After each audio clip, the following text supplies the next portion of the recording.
Hello and welcome to the Wrestling Review podcast, where today we look at the 4th edition of Monday Night Raw.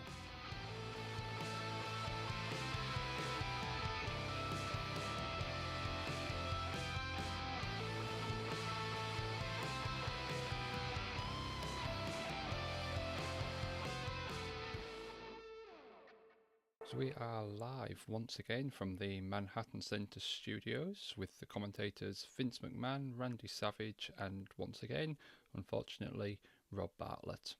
We're down to the ring for our first match, which is Tatanka versus Damien Demento. Tatanka comes to the ring to open the show. Damien's got in the jobber entrance and already in the ring as we start, so quite a demotion from his first outing on the show where he was in the main event. We are still going with the uncut, uncooked and uncensored tagline from the commentators. We get a quick roll up from Tatanka early to nearly get the win. Hip toss, slam and a clothesline over the top takes Damien to the outside. Big chop on the outside from Tatanka, back in the ring and hard chops in the corner again from Tatanka. Damien takes over on the chops. Damien starts talking to himself. Big elbow misses and by quite a distance. Not the best as Damien whipped Tatanka off the ropes. Missed with the elbow, but Tatanka still sold it as though he'd been hit. Gets a 2 count anyway for Damien. Randy on commentary mentions that Tatanka is undefeated so far. We get a headlock from Damien to slow the pace down a little bit because it's been all action chops so far. Tatanka's rammed headfirst into the turnbuckle, but he kind of does the Hulk Hogan hulking up. He gets a Samoan drop and Tatanka gets the win. We get a headlock on Hunger recap now with Bret Hart walking out to the ring in a very pink jacket. I'm much more used to seeing him in the black jacket, but here he is in a very bright pink ensemble. He's carrying a big novelty check out to the ring for the Headlock on Hunger charity, and they give a donation of $100,000. Bret presents the check in the ring, and yeah, well done WWF. $100,000 back in the day here was probably quite a lot of money, so good fundraising there. Vince is in the ring now and he introduces us to Brutus the Barber Beefcake, who's making his return to the WWF. Randy says that it's amazing that he's even back here. Brutus says that he feels great, and Vince says that it's the first time we've seen him since his parasailing accident and that it's definitely good to have him back. Brutus says that he's back to announce his return to the ring. Vince says that he's concerned that it could be a risky manoeuvre. Is it just me, or is Brutus really bad at promos? I can't tell. He's either really bad at promos or very, very drunk, but in this promo, it's not good. He rambles on, he starts talking about how he put his frail 85-pound mother in the grave after she had cancer, and then not shortly after, he buried his father next to her before he had his parasailing accident. He reached out for his wife, who slapped him with divorce papers. Vince checks again that this was all before the accident, not really answering Vince's question at the minute. Brutus says, notwithstanding all of this, he was down and desperate. It was as he was walking down the beach, thinking about all this, that he got smashed in the face with the knees of a parasailing girl. Brutus says that he was about to give up when a hand reached out and grabbed him, and it was none other than Hulk Hogan. Vince tries to get his interview back on track again by asking that even with all of this, it seems like a risk him getting back in the ring, which, to be fair, was his original question. Bruno mumbles some more about it's not a risk and that he'll be back in the ring very soon.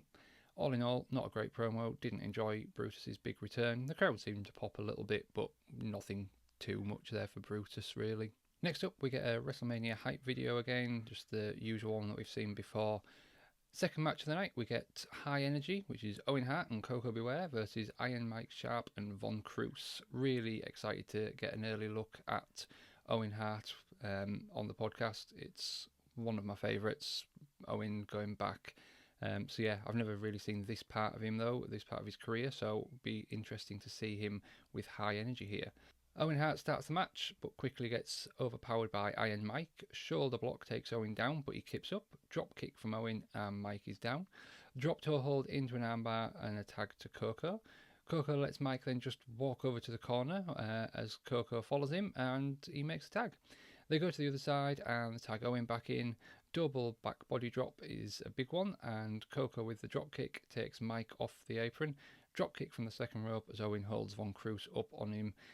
Owen rolls over and gets the pin. That's it. Very short match indeed. Not great. It's too short to be anything, really. It was literally a couple of minutes. That was it. And then we're straight into match 3, which is Doink the Clown versus Typhoon. Before we get the match though, we come back from the break and we see a recap of Doink attacking Krus on Superstars with the cast arm again. Randy says that this was filled with lead. Doink comes out first and squirts the Fink with some water from the flower on his jacket. Typhoon comes out next. Doink goes for the legs and takes Big Typhoon down rather easily. Goes for the arm, but Typhoon gets back up. Doink goes for the legs again and again takes him down. Doink keeps him down now with the headlock, but Typhoon powers up and throws Doink. Doink through the legs and takes Typhoon down again. It's a very amateur wrestling style from Doink, and this is not what I was expecting. I've only seen maybe 2 Doink the Clown matches before, and this was not how he wrestled. So really interesting to see Doink doing the amateur takedowns and easily sort of taking Typhoon down here. We get a camel clutch from Doink, but Typhoon's back up with Doink on his back and rams him into the corner. An Irish whip into the other corner, and Doink runs into a bear hug. Manages to fight out though and starts slapping Typhoon with no effect. Power slam from Typhoon, who then misses a splash. Doink with the clothesline from the second rope, and he pins Typhoon with a handful of tights. Again, another very short match. Some different wrestling from Doink that I was expecting, but again, too short to be anything really. We get another WrestleMania advert shown again here now, and then Vince introduces us to Todd Pettingill, who's in the arena as someone we all wake up to at 10 a.m. on Saturday morning. And Todd tells us that Giant Gonzalez will be on Mania this week. Fink is in the ring then to inform us that last week Andre the Giant passed away. Fink asks for everyone to rise for Andre, and we get a 10-bell salute. We get to see some pictures looking back with Vince and Andre and Hogan and others from his career. And I didn't realise that it was at this point that Andre the Giant passed away. I don't know why. I thought it was later on than this. I thought we might have got to see a bit of Andre, but unfortunately he'd passed away here. We come back from another advert break and we see the ring girl, and we hear that Vince seems like the match is ready. But instead we cut to another Ico Pro advert with Bret. Another advert, this time for some wrestling figures. So we get to see British Bulldog, Sergeant Slaughter playing with their wrestling figures, followed by Macho Man's Slim Jim advert. Rob with the line, "Slim Jim for the times when you don't care what part of the cow you are eating." Vince just kind of nervously laughs. I imagine not too happy that Rob is insulting one of the major sponsors of Monday Night Raw and Macho Man, which probably didn't go down too well with Vince. We then get match number 4. We've got Yokozuna with Mr. Fuji, and he's versing Bobby DeVitto. Yokozuna comes out with Fuji, and Vince reminds us that he's the Royal Rumble winner. Well, just as well, because we've had no mention of it really, other than the night after. I would not want to be Bobby DeVitto right now. Vince tells us that Yoko weighs 505 pounds. Bobby, though, to be fair to him, runs straight at Yokozuna and eats a super kick from Yoko. Then we get a rock bottom looking move from Yoko. Vince trying to get Hacksaw Jim Duggan on the phone. As we do, we get a leg drop across the back of the head from Yoko, chops, and Bobby goes down. Hacksaw calls in, and we can now hear him, and he calls Yokozuna the wrong name. Vince corrects him, to which Hacksaw says, "Whatever you call him, some Japanese name." Vince again laughs nervously. Yoko charges at Bobby in the corner, squashes him. Bobby falls to the ground, flat on his back, takes the bonsai drop, and Yoko gets the win. Good squash match, really. Made Yoko look big and intimidating. Again, though, really short, but this is the kind of match where you expect that. Yoko needs to be coming out, just squashing people. It's a bit more acceptable in this match. Back from yet another advert, and Vince introduces IRS and Ted DiBiase, who are the tag team champions. Ted says that the only thing that would bother him is an empty bank account and that he'll never have. Ted recites Humpty Dumpty for no apparent reason. And then Ted says that he watched Brutus tell his sad story. Ted says it was a mistake to offer an open challenge after nearly 3 years away from the ring.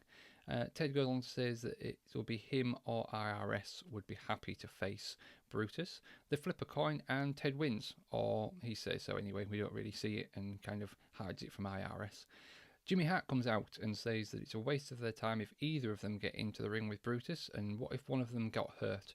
It's over for them as a tag team. Irwin talks now, and he says that his hospital bills, his being Brutus's, his hospital bills have been running up and he hasn't been paying his taxes. Not sure if I see the connection, but IRS says it makes him no better than all of the tax cheats here in the arena. Jimmy Hart then wants them to get back into the locker room and sign some contracts. So Jimmy not too thrilled about Ted DiBiase wanting to take on Brutus the Barber next week. Match 5 of the evening, and our main event is Lex Luger versus Jason Knight. So our first look at Lex since the Royal Rumble. Big debut, and then to be fair, we haven't seen him since. So Lex comes out and gives us our first look, like I said, since the Rumble. He's now labelled as and called the Narcissist rather than Narcissus, which is what he was getting called at the Rumble. Lex comes out and poses in the mirror as he takes off his robe / cape looking outerwear. Lex looks horrified at the ring girl that's holding up the card. I should say she's a different body shape and body type than the ring girls that we've had previously. I can only assume that was done to get a rise from Lex, as he's apparently just narcissist. We come back from the break and Lex is upset still about the ring girl. We get a Mr. Perfect promo with Steve Jordan, who I take it from this is a tight end for the Minnesota Vikings. He gets Mr. Perfect to throw a pass for him, and then we get clips of Mr. Perfect throwing the ball perfectly every time. As you would expect, it is Mr. Perfect after all. This little promo ends then with Mr. Perfect throwing a ball from one end of the football pitch all the way to the other, and it's interspersed with clips of Mr. Perfect running after it himself before catching his own pass in the far end zone. Just brilliant from Mr. Perfect. It's just one of these that I've never seen this promo and this clip, but I've certainly heard about it. We come back to the arena finally for the match. Lex with the arm drag, and he's looking at his physique some more. Randy at this point says that Brutus has accepted the match from Ted DiBiase, and that will be on next week's Raw. We get a hard clothesline from Lex. Vince plugs Quantum Leap, which is coming up next. We get a power slam from Lex, and he whips Jason into the ropes. Lex runs at him and hits a big forearm, but rather than going for the pin, Lex picks him up, hits another forearm, and then pins him with just his little finger for the 3 count. And then Lex, after the bell, picks him up and gives him a good aeroplane spin, just for good measure. Vince then says that next week we won't see them on Monday Night Raw, unfortunately, because it will be the dog show. But they will return in 2 weeks, and we will be back with a 16-man over-the-top rope battle royal and a one-on-one match for Brutus the Barber Beefcake versus Ted DiBiase. And just like that, we come to an end of episode 4 of Monday Night Raw. I'm starting to see a pattern here. We're a month in now. We're getting very, very short squash matches. I guess that's just what it was at the time. It's not really interesting to watch particularly. The matches are too short to be anything. They're against guys that I've never heard of. So while it's cool to see Owen Hart this early on, whilst we get the Mr. Perfect promos, Yokozuna, the matches are too short to be anything. I don't really feel like we have storyline progression week to week. It seems like something will happen this week, it's set up for next week, but we're not at that point where we get long-term storylines yet. But on the whole, a decent show, and we'll be back next time for episode 5 of Monday Night Raw here on the Wrestling Review Podcast. Thank you for listening to this episode of the Wrestling Review Podcast. Be sure to come back next time as we listen to another episode of Monday Night Raw. Please rate, review, follow the podcast, and don't forget to follow me on Instagram at TWRPod20.